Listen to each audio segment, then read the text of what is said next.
ఎప్పుడూ బాలుళ్లా ఉంటాడు కాబట్టి కుమారస్వామి అని, సర్పరూపంలోనూ దర్శనమివ్వడంతో సుబ్రహ్మణ్యుడని, బ్రహ్మజ్ఞానం కలవాడు కాబట్టి బాలసుబ్రహ్మణ్యేశ్వరుడని, కృత్తికా నక్షత్రాలు పాలివ్వగా 6 ముఖాలతో పాలు తాగడంతో షణ్ముఖుడని, రెల్లుగడ్డిలో జన్మించిన కారణంగా శరవణభవుడని, పార్వతీదేవిచే పిలువబడటం వల్ల స్కందుడని, తన తండ్రి శివుడికి ప్రణవమంత్ర అర్థాన్ని వివరించాడు గనక స్వామినాథుడని, శూలమును ఆయుధంగా కలిగి ఉన్నాడు కాబట్టి వేలాయుధుడని, కృత్తికా దేవతలు పెంచారు కాబట్టి కార్తికేయుడనే పేర్లతో ప్రసిద్ధుడయ్యాడు.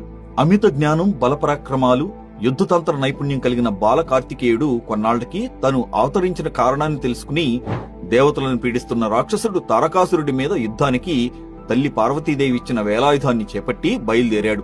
బాలుడు తన్నేమీ చేయలేడన్న ధీమాతో తారకాసురుడు ఉండగా విజృంభించిన కార్తికేయుడు రాక్షస సంహారం చేయడంతో పాటు దేవతలకు సేనాధిపతిగా నియమించబడ్డాడు.